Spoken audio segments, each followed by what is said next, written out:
Nithyanandam Paramashivoham Kevalam Gnanamurtim Dvandvatitam Gaganasadrusham Tattvamasyaadilakshyam Ekam Nityam Vimalamachalam Sarvadhi Sakshibhutam Bhavatitam Trigunarahitam Sadgurum Tam Namami.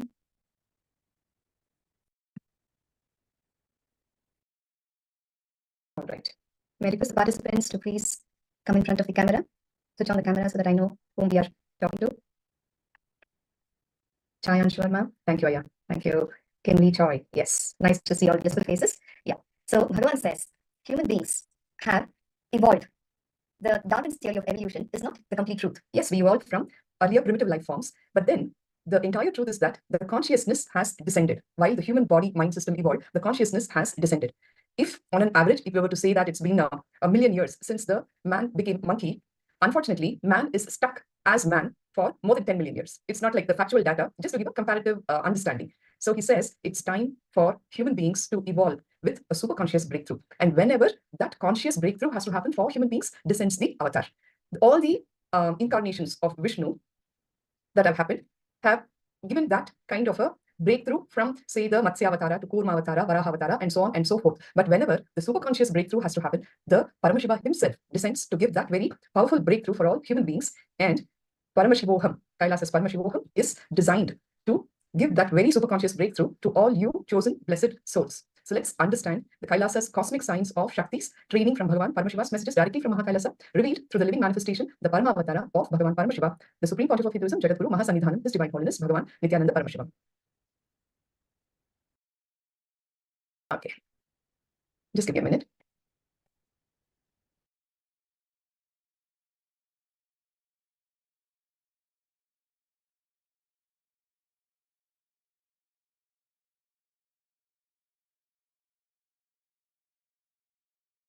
So what do we expect from this session? In this session, you will learn that Shaktis are extraordinary powers, a way of life, a science of living from Hinduism. All right, I'll address this question here. Shaktis are extraordinary powers, a way of life, science of living from Hinduism. Each yuga, an incarnation, happens to upgrade this science. What prevents you from changing the life you want? And an internalization exercise to plan from a complete inner space. So this is what you can expect from this session. I request your listening. Please come back into the present moment so that you imbibe all of these powerful truths and clicks, because power manifestation happens only when these powerful cognitions and truths become a part of your very being. Those truths have to click, and the click happens only when you're in the space of pure listening. This morning, Bhagavan initiated all of us even into Shravana. Listening is the most fundamental spiritual quality. All right, so I'll address your question in a bit. So please come back to the present moment and give your complete listening. In this session, you will understand that Shaktis are extraordinary powers, a way of life, a science of living from Hinduism. We will also understand what prevents you from changing the life the way you want it. And you'll also be doing an internalization exercise to plan from a complete inner space. The question, what is the universe made up of? Bhagavan says, the whole universe exists merely as a potential fluid energy and not as the solid matter that we imagine it to be. This truth, discovered by science only a few decades ago, was declared by the ancient Vedic rishis, the Vedic seers, in the Upanishads, which were written thousands of years ago. Understand, matter is actually energy that is vibrating at various frequencies and manifesting itself in various forms. We are not able to see this vibration with our eyes because the frequencies of the vibrations are too high. The Ishavasya Upanishad says, Ishavasyam idam sarvam. Everything that exists is energy. All matter is actually energy which is vibrating at different frequencies. And that the frequency variation is what manifests the matter in its various forms. We would not be seeing that vibration with our eyes because the frequency of the vibrations are too high. The very first line of the first major Upanishad, the Ishavasya Upanishad, declares the truth. Ishavasyam idagum sarvam yat kinchit jagatyam jagat. This whole world manifestation is nothing but energy, nothing but divine consciousness, and this is the truth. The universe is intelligence, energy, and Shakti. Shakti is conscious energy. This energy is a conscious energy. No, it is consciousness itself. Shakti is consciousness itself, and it has its own intelligence. Are you all with me? Chayansh, Kimli, can I have an acknowledgement? Please put up a thumbs up. Any questions? Okay. Thank you, ma. Cool. The conscious energy in you is Shakti. Whole life, whether in this planet Earth or in Mahakailasa, whole life is all about Shakti. Everything about life is Shakti. Shakti is the life. Shakti is the God particle, and Shakti is the law of life. Is Shakti the energy, the QI, spirituality? Yes, Kimli. Hold on to your questions. We'll have deeper understandings. For now, everything about life is Shakti, Shakti is the energy, Shakti is life, Shakti is the God particle in you, and Shakti is the conscious energy in you. It is the law of life. Bhagavan says, Shakti functions, the life functions centered on Shakti. Shakti is the God particle, the direct manifestation of Paramashiva. Shakti is the energy to understand and change whatever you need to change in life, right? Having the power to change what you need to change in life is also Shakti. It is the energy even to understand what you need to change and change it as per your wish. These are all the Vedic understandings. And let us try and correlate the Vedic understandings with what modern science has to say and what modern science can measure so far. Your body is not a simple mechanical system as you think. It is a highly evolved system of distributed intelligence. Understand, your body, mind, complex is not a simple mechanical system as you think. It is a highly evolved system of distributed intelligence. One of the pioneers in this field is a very eminent cellular biologist. His name is Dr. Bruce Lipton. He has been doing research in the field of epigenetics for over 10 years now. Chayansh Verma is asking, meaning consciousness is not a qualification of energy, but an attribute of energy. They are one and the same. We'll understand more. Hold on. Okay. So what modern science has to say is what we are looking at now. Your body is not a simple mechanical system. It is a highly evolved system of distributed intelligence. Bruce Lipton, an eminent biologist, has been doing research in this field of epigenetics for over 10 years. In his book, The Biology of Belief, he states that our brain does not control our body. There is evidence of intelligence in every cell, even in the cell's membrane. Each cell of your body is intelligent, and even the cell membrane has intelligence. In research that has been done at Sandia National Laboratories in the United States of America, scientists studied how cells responded to a harmful substance called an antigen that attacked the cells in the body. They concluded that even the cell membrane had a unique structure to fight the antigen so that it could not enter the cell. There are so many secret powers in you, which is kept as secret even from you. Understand that. Secret powers are hidden in your own biomemory. Bhagavan is telling about Narayana Swami Tata, who was a Siddha in the native town of Arunachala, the place where Bhagavan was born and brought up. Narayana Swami used to say very beautifully, extraordinary powers are given to you to show you that the ordinary life is not worth living. For example, imagine how it would be if you could suddenly break this huge hall like a small bamboo stick and fold it and put it into your consciousness. It is possible. It is an extraordinary power. Awakening your possibilities and powers by upgrading your consciousness is the first priority for human beings now. For all of humanity, like I said earlier, we have been stuck as human beings for a very long time now, and it is time to upgrade our consciousness, and that has to become our very first priority. Science of Shakti is a unique contribution of Hinduism. There are so many things which you do not want in your life, which happens in your life, isn't it? We call that as an accident. There is a clear science given by Hinduism which expresses how to consciously avoid accidents. Disease is an accident. Even old age is an accident. Samyama is the technology, the science where all these great extraordinary powers, Shaktis, from your consciousness is experienced and expressed to the world through your body and mind. Understand? All of these extraordinary powers are there in our very biomemory. They are all lying there secretly, so secret that even you don't know that it is there. The technique to awaken all of these extraordinary powers is the samyama, the technology, the science where all these great extraordinary powers are experienced and expressed through your body and mind. The incarnations are literally the authors of the universe. The real purpose of an incarnation is revealing the secrets, the mechanisms with which he created and he authored the universe. When an incarnation happens on the planet Earth, he reveals the greatest secrets with which the universe was authored. Krishna is a Smritikara. The incarnation came down to create a new Smriti, a new way of living. He came down to create a new understanding about Dharma, a new energy, and a new experience. This century's incarnation is the Supreme Pontiff of Hinduism, Nithyananda Paramashivoham. His unique contribution and his very uniqueness has been creating an energy field where different biomemories of extraordinary powers are awakened in human beings. And that is the job of this incarnation.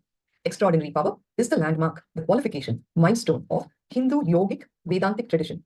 All the gurus who are remembered in Hinduism, Yoga Vedantic traditions, they have all expressed extraordinary powers, not just experiences alone.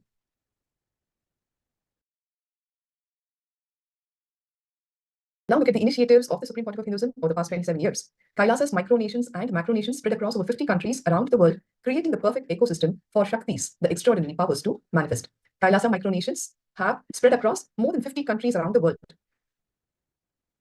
All incarnations of Bhagavan Vishnu gave a breakthrough in the DNA level, like your DNA's natural selection process is pushed to the next level, like how amoeba takes a jump and becomes a fish. So when the natural selection process of your DNA progresses chronologically, you move from amoeba to fish, right? So all of the incarnations of Bhagavan Vishnu gave this kind of a breakthrough in the DNA level, where the fish takes a jump and moves to become a tortoise, tortoise takes a jump and moves to become a pig, pig takes a jump and moves to the animal man, the Narasimha Avatara, as we call it. Now, this big push, the natural selection process, is given a breakthrough by Bhagavan Vishnu's incarnation. The conscious decision process is given a breakthrough by Paramashiva's incarnations. Great incarnations of Paramashiva, like Kala Bhairava, Veerabhadra, Munishwara, Durvasa, all those beings gave great conscious breakthroughs. Now, we are in a position where there is the best evolved DNA and the best evolved consciousness. The Chit Jagat Granthi, the body and consciousness we have, is the best possible form that we need to have the next breakthrough, the ultimate breakthrough. Let us now move on to the next presentation about the Shaktis, what we have not been told.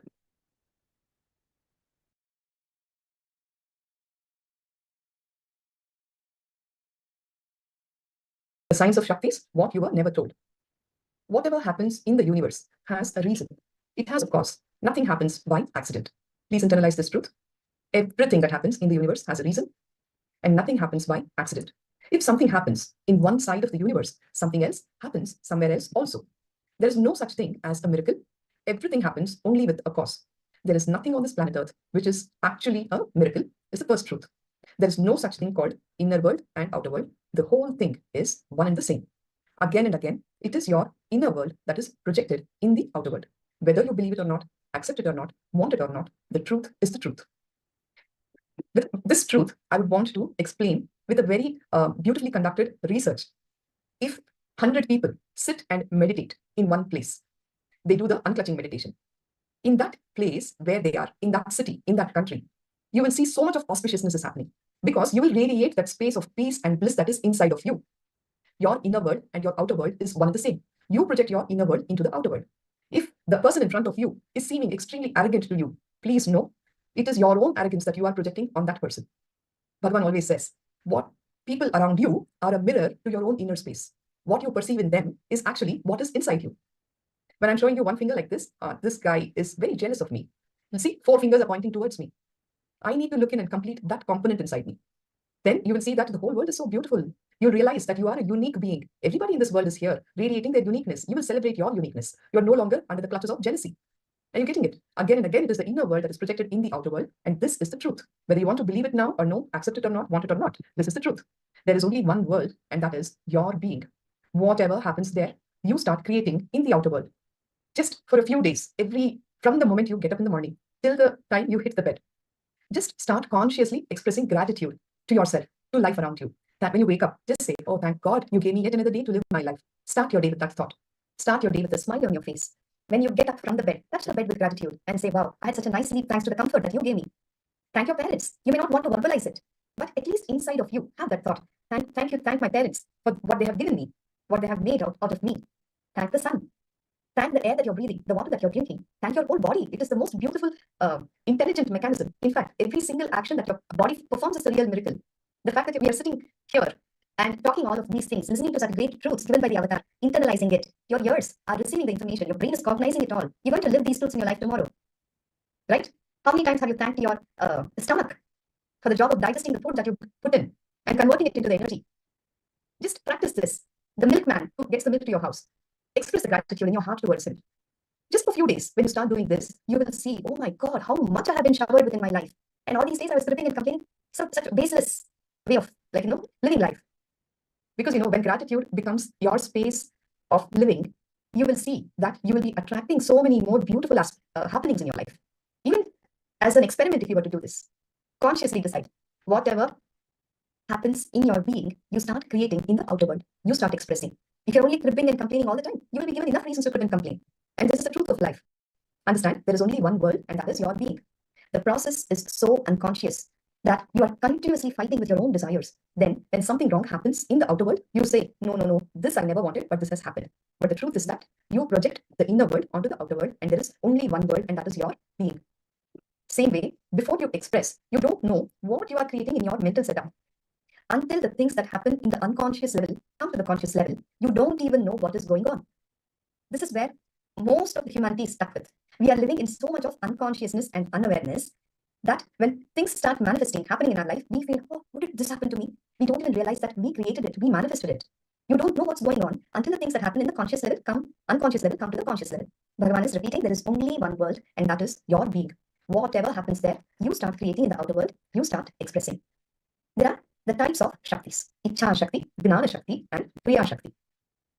Understand, desire that is pure and not directed towards any particular object or person is simply an overflowing energy, and that is called as the Ichha Shakti or desire energy. We all have it inside us. A pure overflowing energy that is not directed towards any particular object or subject is the Ichha Shakti. From the navel, the energy comes as pure energy. It travels up into the heart region. This gets converted into the power of desire. This further gets converted into words in the throat region. Are you all with me? Yes? Yeah, thank you. So we're talking about the Ichha Shakti, the desire energy, which is the pure overflowing energy. The navel is your umbilical region, right? Yes. From the navel, it comes as pure energy. In the heart region, it gets converted into the power of desire. From there, in the throat region, it gets converted into words.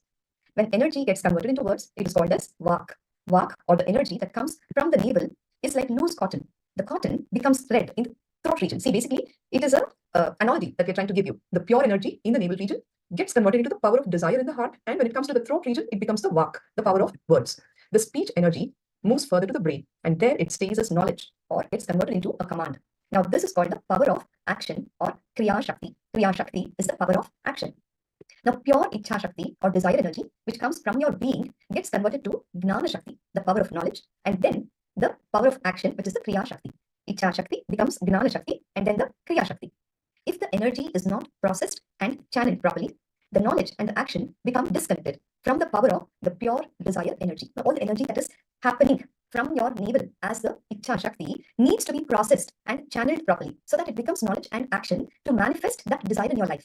But when the processing and the channeling is not happening properly, it gets disconnected from the power of pure Ichha Shakti or the desire energy.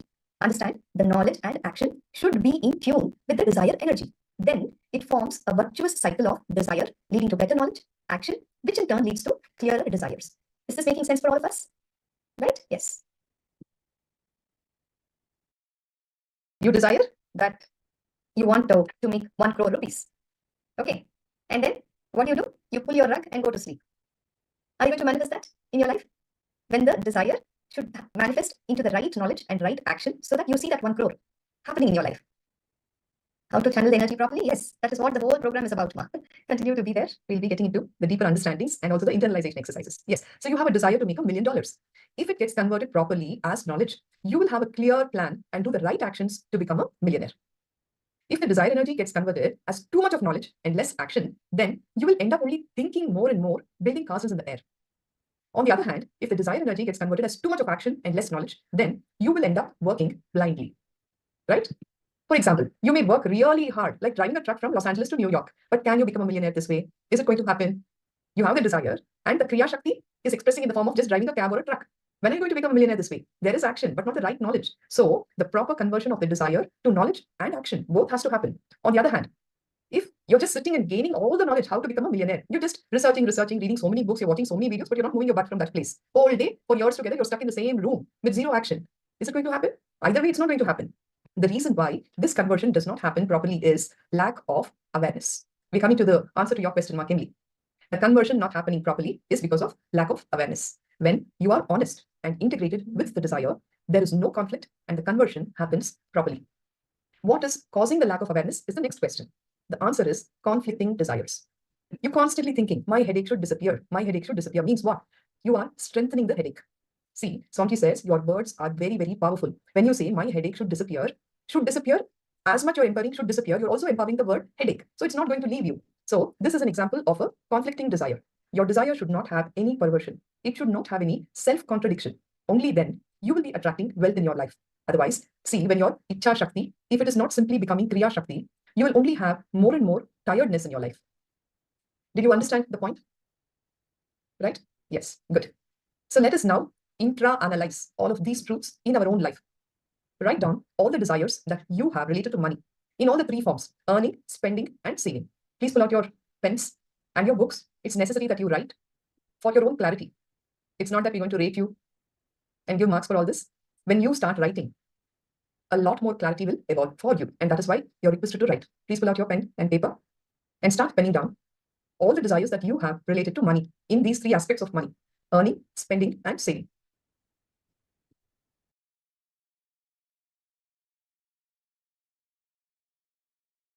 Be intense in the sessions because you'll not be doing these exercises separately outside of the session. So while you are here, utilize your time well.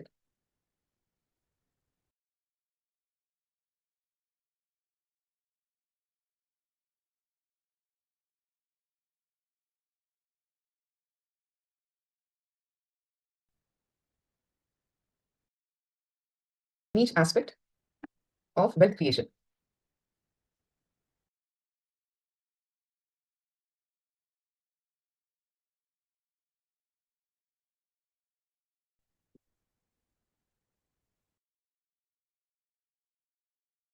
Please spend on your desires with respect to earning, spending, and saving.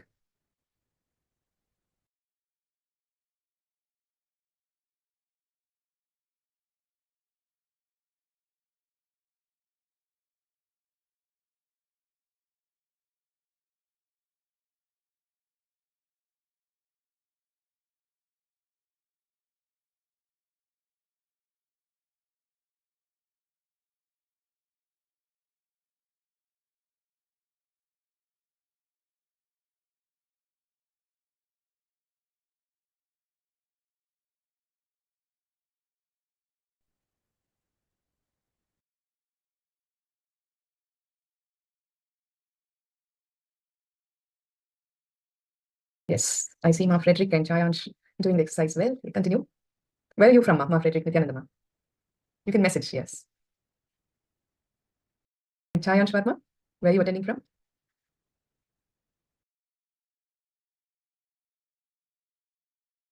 Switzerland. And all right. Thank you, India. Thank you, Nithyananda Ma. All right, are you done with the first step of this exercise? Okay, continue then. Now, for each of these desires, identify if you have any conflict and clearly describe the conflict. It means you feeling like one time you want to work, other time you feel like going and lying down in the beach for a vacation. You want to work hard and make money. But then you say, nah, this is too much. I just want to take a break and go for a vacation. This is a conflict, isn't it? Like this, identify the conflicts in all the desires that you have penned down.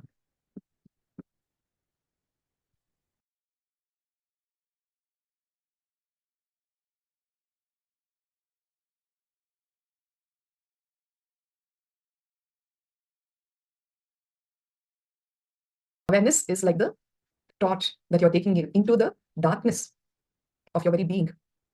It's all been there, but you have never seen it. Now become conscious and aware. Then you'll be able to identify, oh, this is the reason why I'm not manifested in my life. The desire that I wanted has not become a reality. And now I know the reason why. That is the job of the guru. Guru literally means the one who dispels the darkness from our being. The one who opens our eyes from the ignorance to knowledge. Yes. Could you identify the conflicts in the desires that you have listed? In at least a few. Now, make a list of conflict-free desires that you have in all aspects of wealth: earning, saving, spending. It's a very powerful work exercise, so please do it. You kind of now know the conflicts. There is also a conflict-free space inside you for the desires you have in all aspects of wealth, whether it is earning, saving, or spending. So please make a list of that.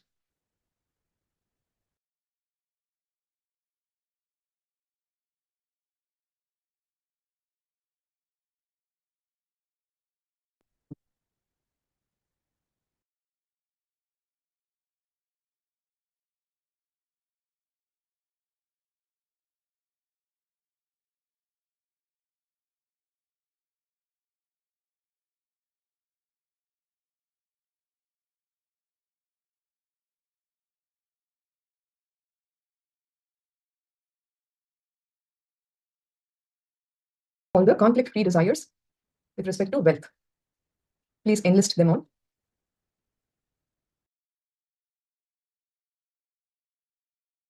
In each aspect: spending, saving, and earning.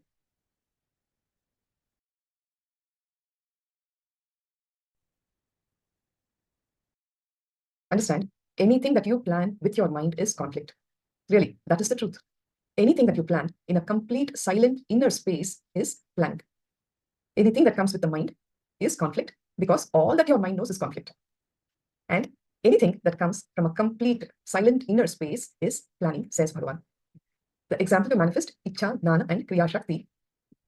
First step, the Ichcha Shakti. Pen down what desire you want to manifest today. For example, let's say I want to start doing Nithyananda Yoga Prathama Vinyasa Krama for 1.5 hours daily after I graduate from Paramashivoham level 1. Okay, we're giving you an example. Second is the Gnana. You'll have to have a plan for that action, isn't it? Pen down the plan. You have now committed to yourself that 2 hours you will set aside daily for yoga. Just give your own self additional listening. Get into the details. Ask, when should I plan? The moment you say, oh, 2 hours of yoga I will do every day, your mind will start coming up with all impossibilities. All the incompletions will be thrown at you. Isn't it? Gnana Shakti. 8 a.m. to 8 p.m. are my work hours. I have to be in office. Now that means I have to wake up early every day morning at 4 o'clock, 4 a.m. to 5:30 a.m. If I plan to do yoga, it gives me 1.5 hours to change, get ready for the puja, have my breakfast, and then leave for work. And to be up at 4 a.m., I can plan to be in bed at 11 p.m. the previous day. Right? This is how your mind will start analyzing and putting up a plan. Look in, what are all the incompletions that are coming up? What is it that makes you perceive your vision is impossible? Relive that whole thing to complete and replan. Now, first start penning down all the impossibilities that are going to come up. We will continue with the example. Pen down how your day went and upgrade your plan to manifest what you want. For example, how your first day of yoga went. The day was very active, but I didn't sleep enough. I feel I can't make it for long like this. I will get tired. All such things will come up, isn't it? Complete with the new impossibilities that are coming up that are keeping you from changing your life. Right. So let us do this exercise for a bit, and then we will move on.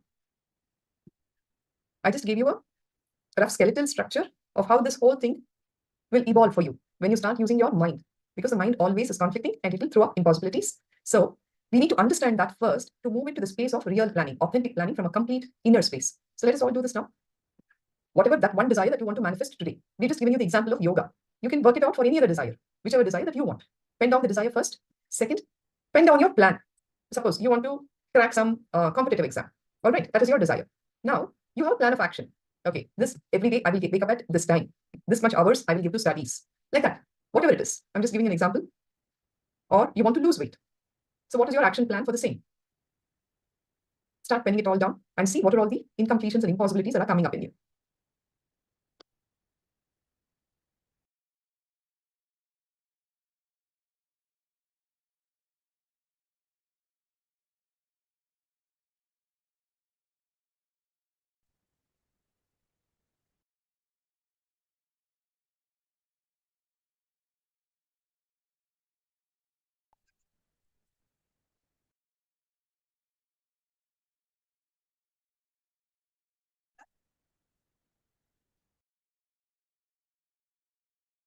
Can you hear me now? Am I audible now? Yes. So now we are going to move on to the power manifestation. With the power of our consciousness, we are going to move the matter. So for this, we need a coconut. If you do not have the coconut, you can get a round fruit like an apple, orange. Quickly go ahead and get it. And I received a powerful cognition from Living Enlightenment book. I posted the link earlier. See, powerful cognition from Living Enlightenment book.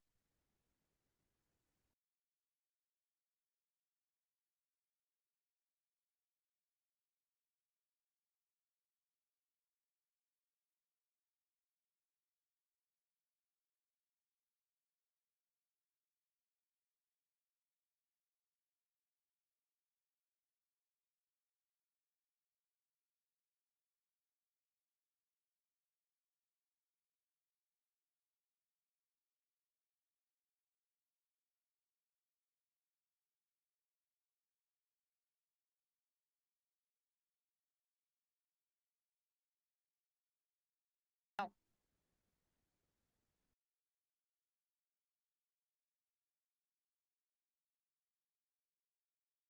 sit straight with your object on your hand. With your head and back straight line first. Sit straight and sit with your object on your hand. Your object is straight. Your hand straight line, and put your object and the coconut or a round fruit on your palm. Start chanting the Mahavakya. Visualize Swamiji's palm in your third eye and start chanting the Mahavakya.